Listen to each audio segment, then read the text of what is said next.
Olha, a Polícia Civil prendeu o homem que seria o financiador do mega ataque a agências bancárias em Araçatuba. Como você viu, Priscila Andrade está apurando essa história, está em frente à sede da Polícia Federal, que é quem investiga a ação e tem todos os detalhes para a gente. O que você tem de informação sobre essa prisão importante, uma prisão estratégica para conseguir entender toda essa história? Priscila, bom dia para você. Excelente dia para você, Casa. Melhor ainda para o pessoal que está nos dando essa audiência. Você falou a palavra-chave, estratégica. A palavra da investigação da Polícia Federal é desmontar o passo a passo que essa organização criminosa cometeu aqui na nossa cidade. A prisão de Paulo César Gabri, de 33 anos, é importante. É a queda de um dos cabeças dessa organização criminosa. Onde é que ele foi preso? Em Sorocaba, na casa dele, num condomínio fechado de luxo na cidade. Quando a polícia chegou, segundo eles, ele já teria revelado, já concordou que seria um dos financiadores dessa organização criminosa. A polícia apreendeu uma série de documentos. Entre esses documentos estariam informações que dão conta da participação de Paulo César Gabri, incluindo um valor que seria determinado do quanto que custou para a organização criminosa bancar esse mega assalto aqui na nossa cidade. O valor foi de R$600 mil. Entre esses documentos há informações também que dão conta da participação de Paulo César. Quem é este homem? Que também é apontado aí como esse financiador e muito atrelado aos empresários do crime. É um homem com uma extensa ficha criminal por tráfico de drogas, assalto, sem contar a participação dele em diversas atividades desse nível de crime, só que ele não foi preso sozinho. Além dele, dentro do condomínio de luxo, também foram presos a Maria Michele da Silva, de 40 anos, ela era considerada foragida por tráfico de drogas, e Emerson Henrique, de 25 anos, ele também tem diversas passagens pela polícia. Os três vão responder por organização criminosa. É claro que a polícia está com as atenções direcionadas a Paulo César Gabri. Agora, Marcelo, a prisão de Paulo César Gabri já encerra, já responde todas as perguntas sobre esse mega assalto?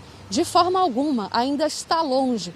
Mas eu conversei com algumas fontes que, de forma extraoficial, já me explicaram em que ponto que estão as investigações da Polícia Federal. Nós estamos aqui na fachada, em frente à Polícia Federal, aqui de Araçatuba, mas a força ela se estendeu por todo o Brasil. Há diversos braços da Polícia Federal, inclusive da Força de Segurança, atuando não agora, mas já tem de muito tempo. Por isso que estão tão avançadas essas informações. Para você ter uma ideia, o crime que aconteceu aqui em Araçatuba, ela não é considerada um crime que foi colocado a 100%, porque a organização criminosa teve baixas, ok? E eu estou falando isso do ponto tático.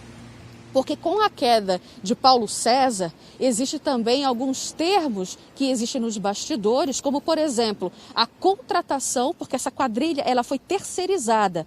Aonde é que a polícia quer chegar? Ele quer chegar nos empresários do crime, que são as pessoas ou os empresários que estão fora, que estão por fora, mas que encomendaram. Abaixo deles tem os financiadores, que têm a grana para bancar. E a partir deste núcleo que faz a contratação não de uma quadrilha, porque não existe uma quadrilha voltada para o mega assalto. São vários criminosos que dentro da organização criminosa são chamados de QI do crime, ou seja, quem indica. Então só são arrolados, só são chamados para, como eles chamam, para fita, pessoas que têm treinamento específico, tanto tático quanto de armamento. Então, a princípio, o que se sabe até agora é que esses criminosos que dão conta de mais de 30 pessoas, isso falando dos realizadores, que é onde a polícia também quer chegar, ou seja, quem estava em campo, também tem os olheiros, mas eles são de várias cidades aqui de São Paulo.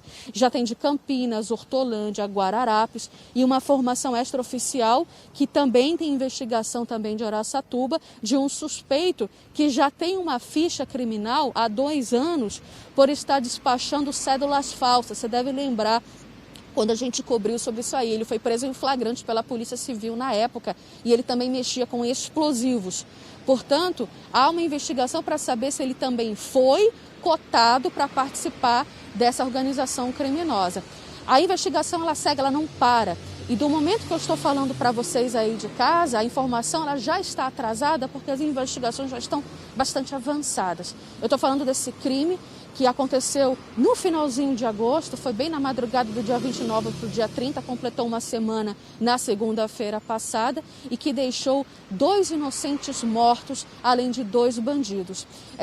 Existem também 3 pessoas que estão se recuperando na Santa Casa de Araçatuba, por enquanto não há previsão de alta. Casa Grande.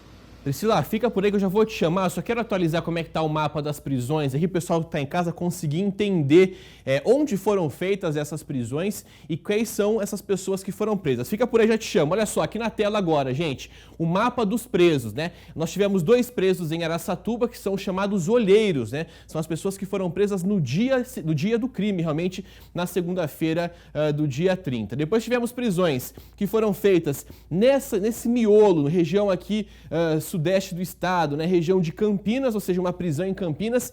Essa figura ainda não foi identificada qual a principal participação dela, qual a função dela dentro do crime. Mas, ao que tudo indica, informações preliminares, pode ser uma das lideranças. Tivemos a prisão em Piracicaba, 2 pessoas presas em São Pedro e agora o financiador em Sorocaba. Eu pedi para fazer essa arte para vocês conseguirem entender o seguinte. Percebam vocês a concentração das pessoas presas, né? As pessoas que foram aqui encontradas, o QG que foi encontrado em São Pedro. Aqui a gente vê Piracicaba.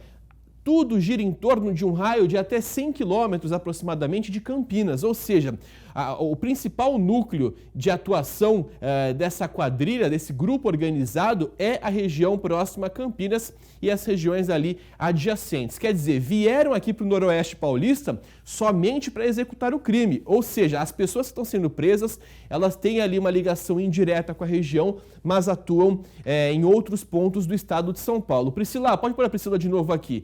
Trouxe esse mapa para quem está em casa conseguir entender, mas as pessoas que fariam o papel de olheiras, inclusive alguns dos executores, tinham ligação com a região de Araçatuba, né? Eles já estavam aqui antes mesmo do crime, não vieram só para execução, né? Exatamente. A informação que a gente apura, que a gente também tá de olho, até porque a gente não pode passar muitos detalhes, Casa Grande, para não interferir na investigação, é que já havia uma concentração. Eu não vou chutar, mas eu já vou colocar no ar. Já estavam há meses na nossa região. Agora, o que acontece é que eles estavam disfarçados. Como eu falei já no início da semana, haviam pessoas que chegaram de diversas partes se disfarçando de pessoas em situação de rua. Houve um movimento de chegada de caminhonetes, por exemplo. Há uma estimativa de mais de 24 pessoas, isso fazendo um cálculo de quantos ocupantes cabiam em cada caminhonete. Então, 24 pessoas chegaram. Eu quero te mostrar também uma outra informação, Casa, é que quanto a essa terceirização da quadrilha, que não é da nossa região, vieram de fora, ou seja, foi uma quadrilha montada específica para chegar na nossa cidade, fazer o trabalho e ir embora. Só que, como eu falei, houve baixas. E dentro da terceirização da organização criminosa, se você perde até um armamento, você tem que pagar, porque até as armas da organização são alugadas. Portanto, o valor tem que cobrir o que a quadrilha perdeu. Arma, drone, explosivos que foram utilizados. Para você ter uma ideia do quanto de dinheiro que a organização criminosa precisa movimentar, precisa dispensar para bancar essa ação criminosa aí. Mas é aquela, tem que chegar aonde são os empresários da quadrilha. São os empresários, são as pessoas que mandam ali. Agora, um por um está caindo. Um dos cabeças vai depender do que e como ele abrir a boca. Exatamente isso, até porque as anotações que identificavam o valor do investimento de R$600 mil, todo o controle, quando você começa a desmontar ali a cúpula, ou seja, o financiador, você consegue descobrir quem são os terceirizados. Até porque tem que jogar a bucha nas costas de alguém, não vai querer levar a bronca sozinho, né? No mundo do crime, a fidelidade nem sempre existe, por isso que a gente tem a expectativa, a polícia tem essa expectativa de conseguir identificar, entender um pouco de toda essa logística. É um trabalho de inteligência, é um trabalho que está, como a Priscila falou, acontecendo a todo momento, e a gente vai conseguindo as informações informações em doses homeopáticas, um trabalho de apuração jornalística, até porque a Polícia Federal não se pronuncia desde o dia 3. Então eles não soltam mais balanços oficiais sobre o assunto desde o dia 3. Então, informações represadas há 5 dias e a gente vai trazendo conforme atualiza para o pessoal que está em casa conseguir ficar bem informado. Priscila, obrigado aí por compartilhar essa apuração com a gente. Valeu pelas informações.